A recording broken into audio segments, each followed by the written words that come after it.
Goeiedag graad 12 leerders, welkom by vandag se geografie les. My naam is Rina van Heerden. Hierdie les word aan jou gebring deur die Noord-Kaapse Departement van Onderwys in samewerking met Bakama Navorsing en Ontwikkeling. Vandag se les gaan oor valleiklimate en stedelike klimate. Aan die einde van die les behoort jy in staat te wees om hellingsrigting se definisie te ken en die invloed op die verspreiding van temperatuur in 'n vallei te bemeester. Jy behoort in staat te wees om die definisie en ontwikkeling van anabatiese winde, katabatiese winde, inversie, rypholtes, stralingsmis te bemeester. Jy gaan in staat wees om die invloed of die impak op menslike aktiwiteite te bemeester ten opsigte van nedersettings waar jy bly en landbouaktiwiteite. Jy behoort aan die einde van hierdie les redes te gee vir die verskille tussen landelike en stedelike klimate. Ons gaan kyk na die stedelike hitte-eiland, sy definisie, die oorsake van die stedelike hitte-eiland, wat is die gevolge van 'n stedelike eiland en wat is die strategie om die hitte-eiland effek te verminder. Ons gaan kyk, jy gaan na besoedelingskoepels, die definisie, oorsake van die koepel, die effek of die gevolge van die koepel en strategie om die besoedelingskoepel effek te verminder. Die voorkennis vir vandag moet jy weet wat in graad 10 gesê is oor die verspreiding van insolasie in die atmosfeer. Onthou, absorpsie, nie alle insolasie bereik die aarde nie. Waterdamp, stof en gas absorbeer van hierdie insolasie en wolke absorbeer 3%. Die aardoppervlakte absorbeer 51% en 4% word in die atmosfeer terugweerkaats vanaf die land en die seeoppervlakte. Kan jy onthou van verstrooiing, stof en gasmolekules wat verstrooi word, 6% van insolasie weerkaats terug in die ruimte en 6% bereik die aardoppervlakte. Weerkaatsing, 20% word weerkaats terug in die ruimte deur wolke, 2% deur die aarde se water en landoppervlakke en dan ys het 'n hoër weerkaatsing vermoë as water en plante groei. Kan jy onthou dat by A die son se strale tref die aarde teen 'n lae hoek en sonenergie versprei oor 'n groter gebied. Die sonstrale gaan ook deur meer atmosfeer naby die pole wat meer warmte en lig absorbeer. By die pole word die meeste warmte en lig teruggekaats in die ruimte in. Dis waarom dit so koud is by die pole. By die ewenaar, by B, die son se strale bereik die aarde teen 'n hoër hoek en insolasie is op 'n kleiner gebied gekonsentreer. Daarom het ons groter oppervlaktewarmte, minder weerkaatsing en dan ook lugtemperatuur styg met 'n hoogte in die troposfeer. Dit is omdat die aarde die atmosfeer vanaf die grondvlak verwarm. Waterdamp en koolstofdioksied met warmte geabsorbeer is ook in die onderste laag van die atmosfeer. Grond word vinnig warm en koel vinnig af, soos die temperatuurspeling groter oor die binneland. Die temperatuurspeling is die verskil tussen die hoogste en die laagste temperatuur. Water word stadig en warm en koud. Dit wil sê die temperatuurspeling is kleiner. Water beweeg en versprei warmte oor 'n groter gebied en tot 'n groter diepte. Op die grond word die warmte in die boonste laag van die water gekonsentreer. Onthou van die albedo-effek wat die weerkaatsingsvermoë is van water wat wissel baie meer as die van grond. 90% van energie kan vanaf wateroppervlakte weerkaats word en dan Kan jy onthou wat is humiditeit en watter verband hou dit met relatiewe humiditeit? Humiditeit is die hoeveelheid water wat in die lug is. Relatiewe humiditeit is die term wat die meeste gebruik word en dit verwys na die hoeveelheid waterdamp wat in 'n gasmengsel van lug en waterdamp voorkom. Ons kyk nog steeds na graad 10 werk, wat dit is die verhouding van die hoeveelheid waterdamp in die lug teen 'n gegeewe temperatuur relatief tot die maksimum hoeveelheid wat dit teen daardie temperatuur kan hou. Jou nat en droë boltermometer word gebruik om humiditeit te meet en dit word as 'n persentasie geskryf. Kom ons kyk na hierdie voorkennisaktiwiteit. Kies die korrekte opsie tussen hakies. Strale wat vanaf die son die atmosfeer binnendring. Wat is dit? Refleksie of insolasie. Atmosferiese temperatuur neem toe of neem af met 'n toename in hoogte. Die temperatuur van lug wat uitsig en styg, neem dit af teen die droë of die nat adiabatiese vervaltempo. Die hoeveelheid vog teenwoordig in die atmosfeer, wat is dit? Humiditeit of verdamping? 5. Die temperatuur waar waterdamp verander na vloeistof is. Relatiewe vochtigheid of doupend temperatuur. Die vlak, die hoogte waar die waterdamp verander in 'n vloeistof, is dit doupend vlak of kondensasievlak? Kom ons kyk na jou antwoorde. Strale wat vanaf die son die atmosfeer binnendring is insolasie. Die atmosferiese temperatuur met 'n toename in hoogte neem af, word kouer hoe hoër jy gaan. Die temperatuur van lug wat uitsit en styg neem af teen die nat adiabatiese temperatuur verval. Die hoeveelheid vog verteenwoordig in die atmosfeer is die humiditeit. Die temperatuur waar waterdamp verander na 'n vloeistof is doupend temperatuur. Ek hoop jy het hier alles reg. Daar's nog 'n laaste een. Die vlak waar waterdamp verander in 'n vloeistof is kondensasievlak. Terminologie wat jy moet nodig hê is insolasie. Insolasie is die inkomende sonradiasie wat deur die aarde se oppervlakte geabsorbeer word. Weerkaatsing is die sonstrale tref die aarde se oppervlakte en word 180 grade teruggestuur. Absorbering is hitte wat deur die gasse en waterdamp opgeneem word. Dit word opgeneem. Doupend is die temperatuur waar kondensasie plaasvind. Kondensasie, waterdamp koel af en verander in waterdruppels. Vogtigheid is die hoeveelheid waterdamp in die lug en relatiewe vogtigheid is die hoeveelheid waterdamp in die lug in vergelyking met die hoeveelheid wat dit kan behou. Hierdie is konsepte, definisies, 2 punte, maak seker jy ken dit. Ons kom nou by hellingsrigting, definisie. Dit verwys na die rigting waarna 'n helling wys. Die invloed op die verspreiding van temperatuur in 'n vallei, daar's 'n impakverandering gedurende winter en somer as gevolg van die migrasie van die drukstelsels. En dis ook die hoek van die inkomende son. Onthou hierdie diagram, hier is my aspek, is die rigting waarin 'n helling wys. Hier's 'n suid, hier is noord. In die suidelike halfrond kry ons die son vanuit 'n noordelike hoek. Hier kom die son af. Hierdie helling wys noord. Hoekom? Hy kry direkte sonstrale.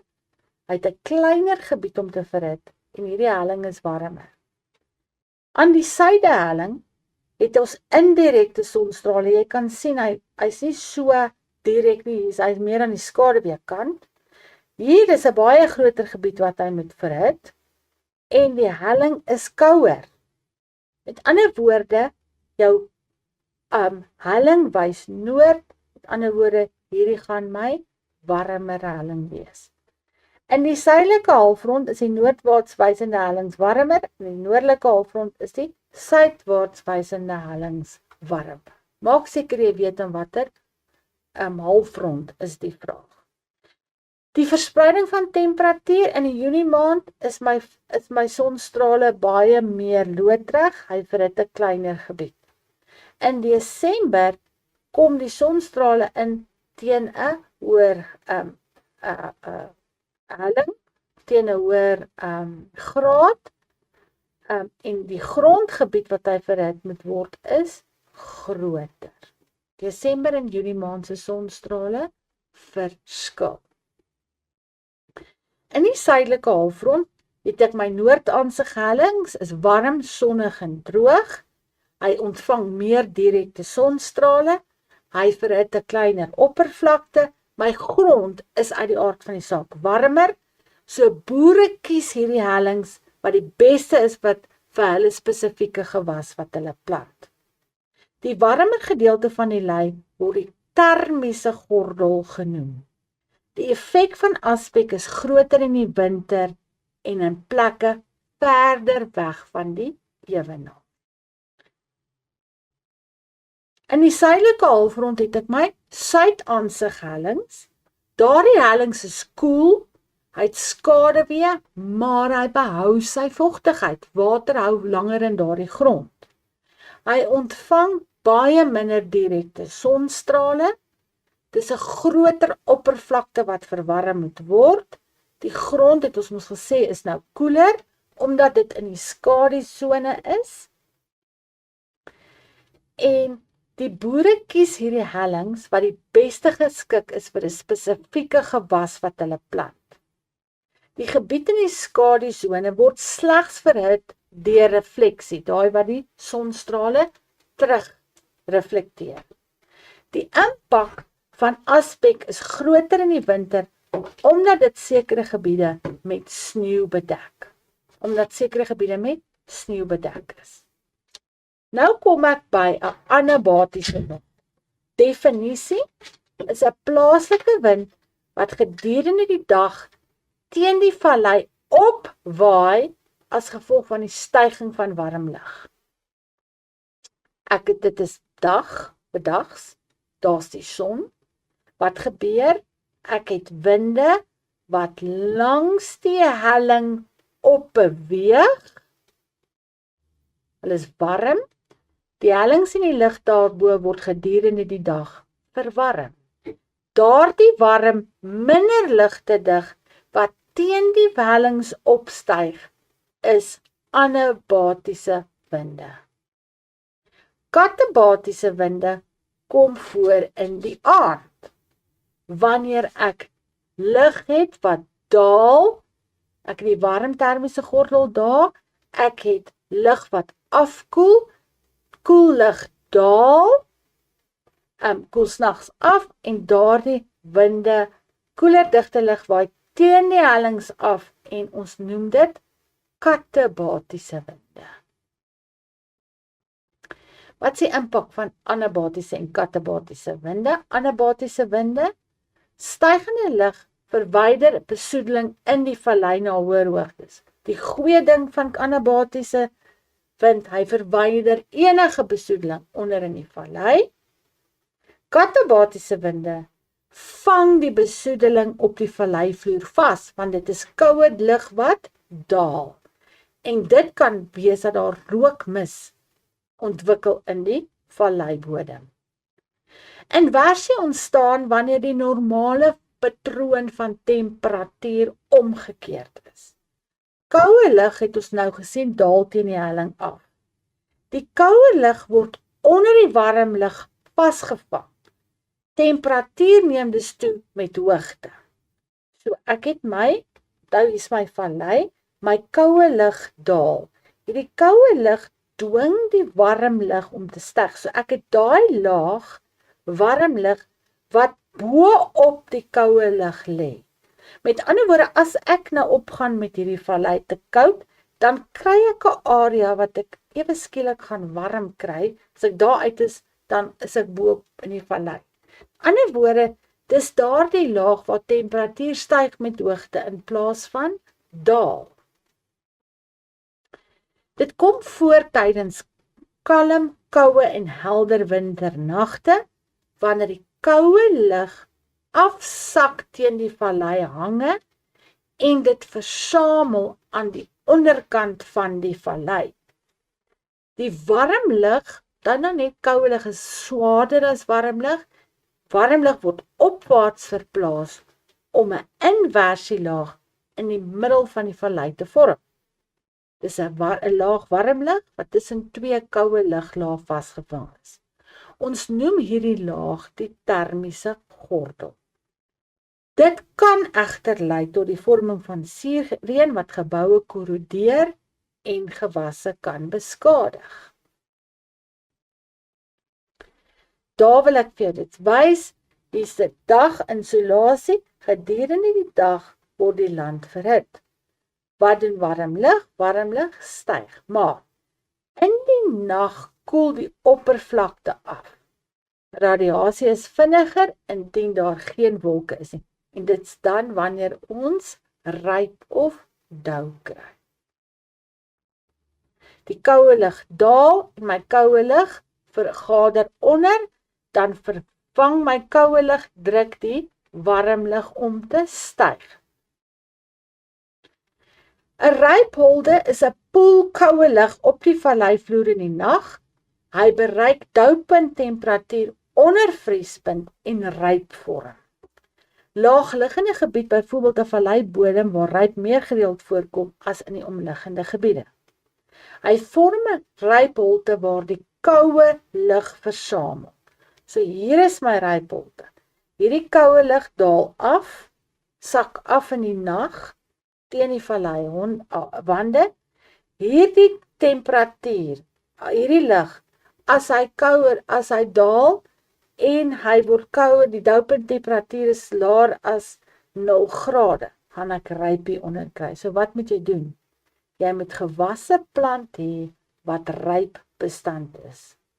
Hierdie gewasse hoef nie rypbestand te wees nie. Maar hier het ek nou weer my koue lug wat daal, onthou koue lug druk hierdie warm lug opwaarts, sodat ek my inversielaag. In die nag kry ek veral die rypholte.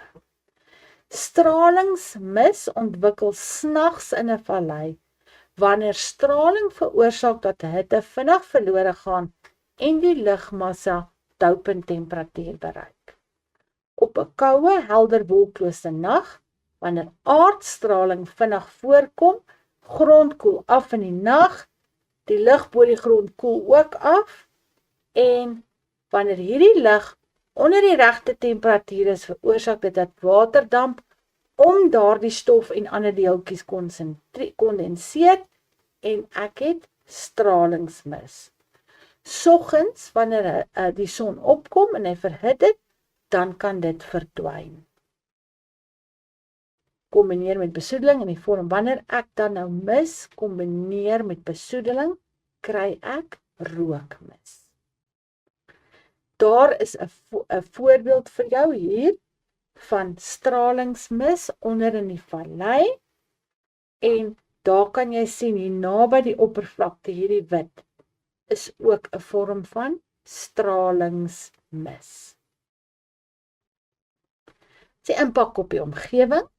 Dit vang besoedelingsstowwe vas, dit sal verskil na gelang van die aktiwiteite in die area, byvoorbeeld as daar 'n nywerheid of 'n fabriek is, sal dit lei dat daar meer besoedelingsstowwe is wat vasgevang word. Daardie besoedeling kan met die reën gepaard gaan suurreën vorm. Jou suurreën beskadig jou fauna en flora, jou plante en jou diere. Boere moet rypbestande gewasse plant op die valleivloer. Hulle moet dan hulle rypbestande gewasse plant. Dit kan natuurlike plante groei en gewasse beskadig as dit daar is, want dit kan swart ryp veroorsaak.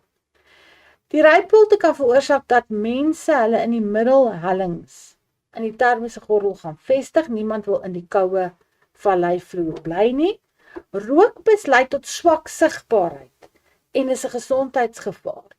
Jy asem daai besoedelde lug in, Swak sigbaarheid, jy kan nie karre voor jou sien nie, of jy kan nie sien waar jy moet loop nie. Dit kan verkeersongelukke veroorsaak, en mense kan respirasieprobleme ontwikkel, asemhalingsprobleme ontwikkel as gevolg van hierdie rookmis. Wat is die invloed? Mense vestig hulle op hellings wat na die ewenaar kyk, op noordaanse hellings.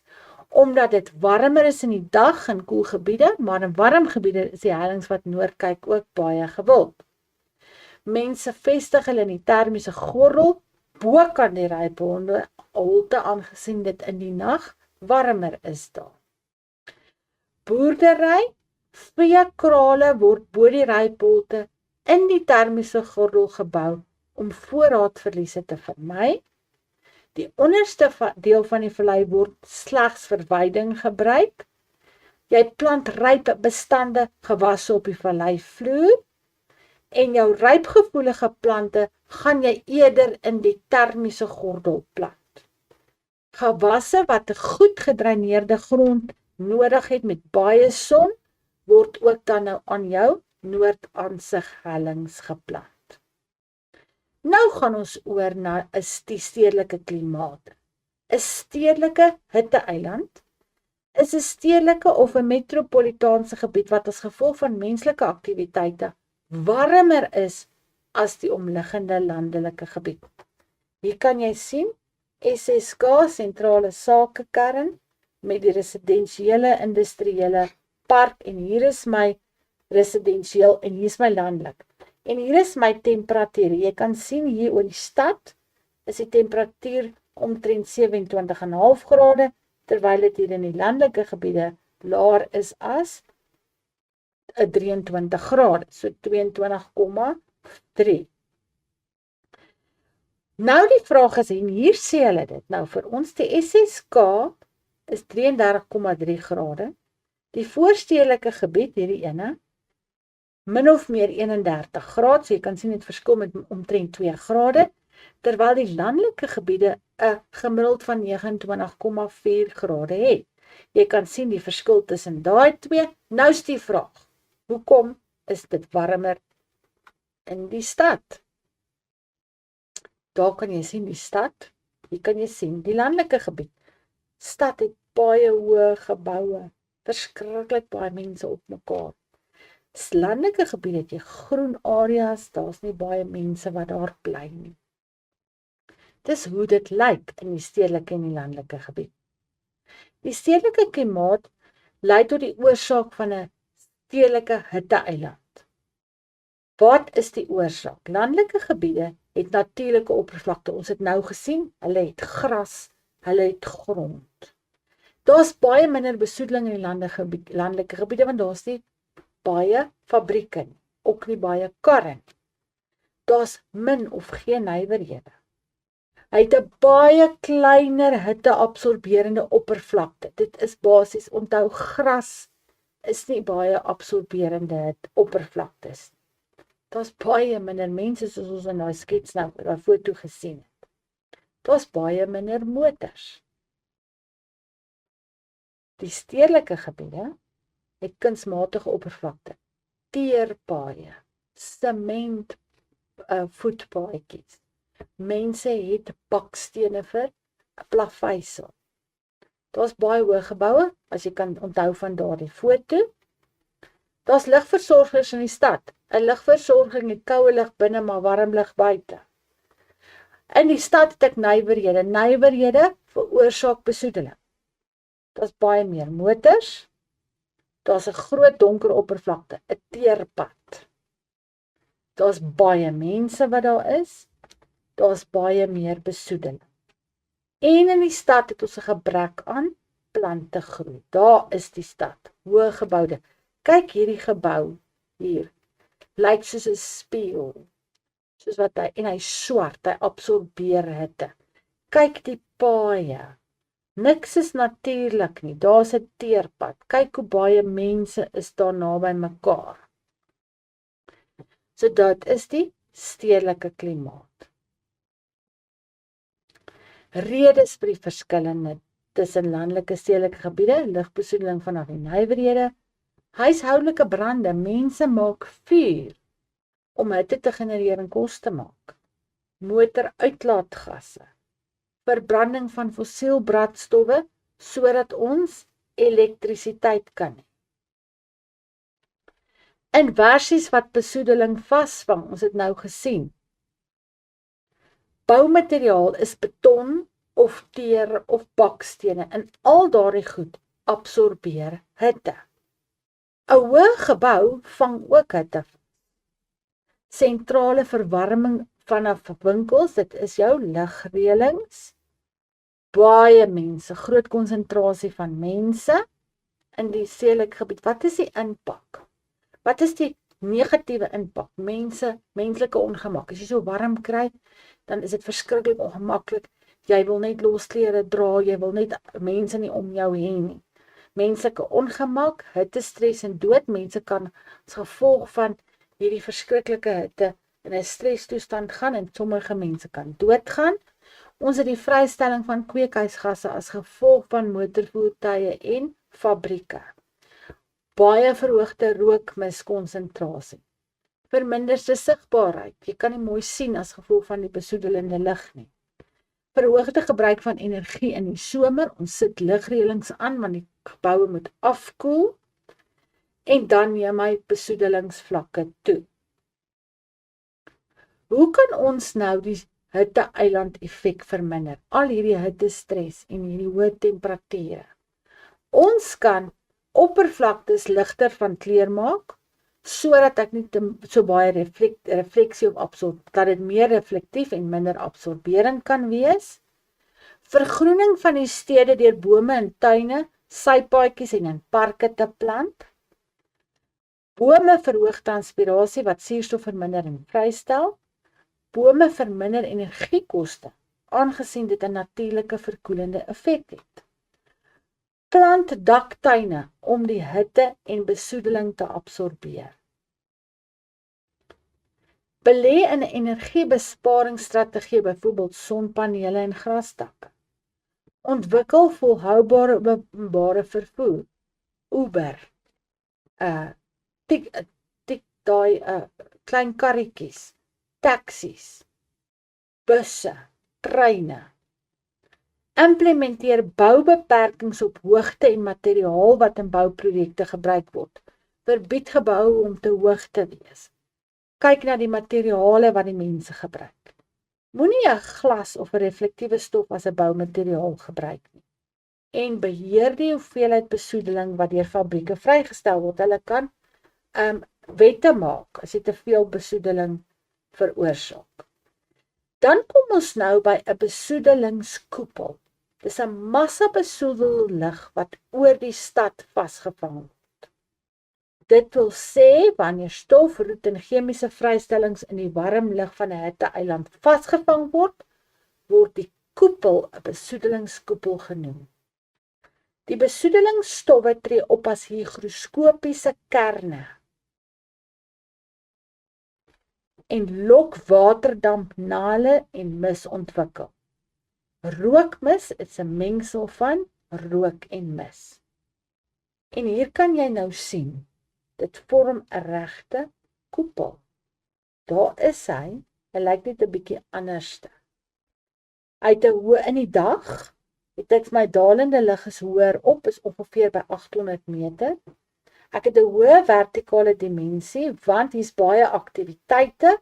Wat doen warm lig? Warm lig styg. Dis baie warm lig, so hy styg tot op 'n hoogte van 800 meter. Baie aktiwiteite, baie lig wat meng.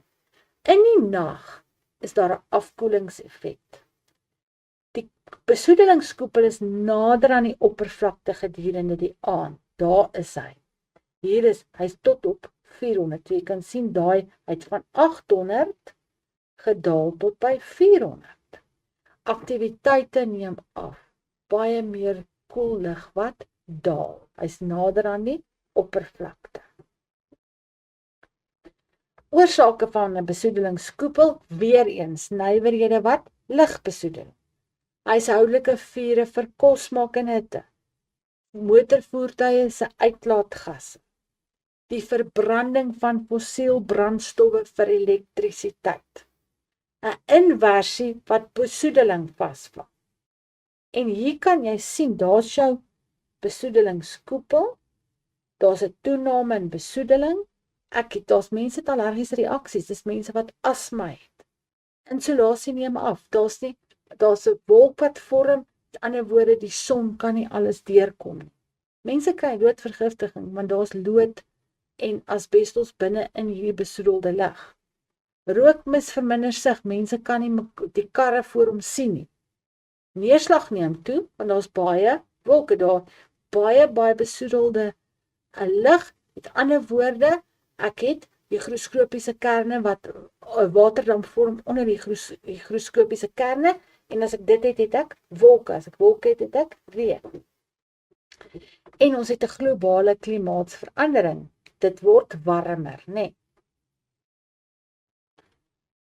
Toename in besoedeling, allergiese reaksies, klimaatsverandering, insolasie, neerslag neem toe, loodvergiftiging en rookmis verminder die sig. Wat kan ons nou doen om die besoedelingskoepel effek te verminder? Ons kan stede deur middel van wetgewing vir instruksie gee om groen gordels te hê, met ander woorde 'n park of 'n area waar daar geen verbouing mag plaasvind. Ons kan mense aanmoedig om meer bome te plant. Bome gee suurstof, né? Bome absorbeer daardie koolstofdioksied.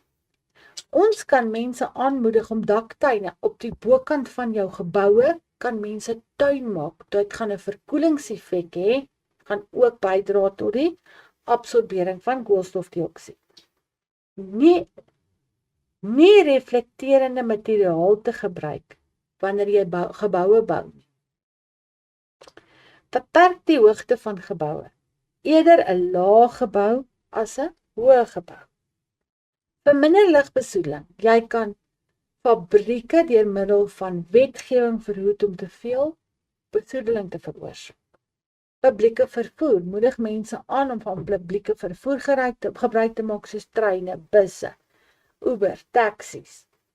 Of 'n saamryklub waar 4 mense werk toe ry in steede van 1 persoon en 4 karre. Jy het 1 kar, 4 persone in steede van 4 karre elk met 1 persoon in. So hierdie is alles strategieë wat aangewend kan word om die besoedelingskoepel se effek te verminder. Hier is 'n foto vir jou van 'n daktuin. Jy kan sien daai gehoë gebou het mense bo op die gebou tuin gemaak. Hier kan jy sien groen areas in die stad, groen gordels waar daar net natuurlike plante groei mag wees. En daar is 'n voorbeeld van busse. Jy het byvoorbeeld 20 mense in die bus in steede van nog 20 karre op die pad. Jou aktiwiteit is die volgende. Is die hellingwind by X 'n anabatiese of 'n katabatiese wind? Gee 'n rede vir jou antwoord. Behalwe vir die byskrif, watter bewyse dui daarop dat B die termiese gordel is? Behalwe vir die feit dat die woord termiese gordel daar staan, watter bewys is daar nog dat dit die termiese gordel is? Verduidelik waarom hellingwind X meer intens in die winter sal wees. In 'n paragraaf van ongeveer 8 reëls gee redes vir die lae temperature wat in die winter op die vallei bodem ervaar sal word. Goed, ek wil jou nou uitnooi om so 10 minute te spandeer op hierdie aktiwiteit en dan al die antwoorde te kry, sodat jy so 17 punte kan kry vir hierdie aktiwiteit. Kom ons gaan kyk na die aktiwiteit se antwoorde en ek wil hê jy moet jou antwoorde vergelyk met die aktiwiteit antwoorde. Is die helling by X anabatiese of die hellingwind anabaties of katabaties? daar's X, daar gaan die wind, so, daar's 2 tekens, dis 'n katabatiese wind. Gee 'n rede vir jou antwoord. Dis 'n koel wind wat in die nag afwaarts teen die vallei helling afwaai. Daar sê dit vir jou, dis nag. Wat se winde daal af? 'n koel wind wat in die nag teen die vallei helling afwaai. Baie maklik. Vraag 3, behalwe vir die byskrif, watter bewyse dui daarop dat B die termiese gordel is? Hier kan ek dit sien. Lugtemperatuur neem toe, soos wat ek hoor gaan. Hier kan jy dit sien. Lugtemperatuur neem toe met hoogte. Die hoogste temperatuur word in die middel van die helling aangetref.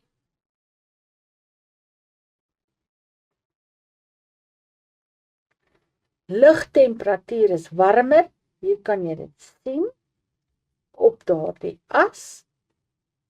En temperatuur is ver bokant vriespunt, hier is vriespunt. So die temperatuur daar van daar tot daar, is dit bo vriespunt. Jy sal sien hoeveel antwoorde op die diagram is. Verduidelik waarom hellingwind X meer intens in die winter sal wees. Want lugtemperatuur is baie laer in die winter, dit is kouer in die winter. Lug is swaarder en dis meer dig, so as hy swaarder is, gaan hy afwaarts wil beweeg. Koue lug beweeg vinniger teen die helling af. Baie maklik. In 'n paragraaf van ongeveer 8 reëls gee redes vir die lae temperature wat in die winter op die vallei bodem ervaar sal word. Doupunt temperatuur dan is laer as vriespunt. Koue digte lug versamel op die vallei bodem. Die warm lug, onthou die koue lug beweeg onder die warm lug in. Die warm lug word van die vallei bodem opwaarts verplaas.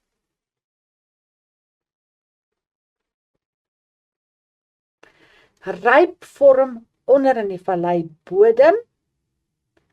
Die swaartekrag veroorsaak dat die koue lug afwaarts beweeg en die doupunt hier is laer as vriespunt.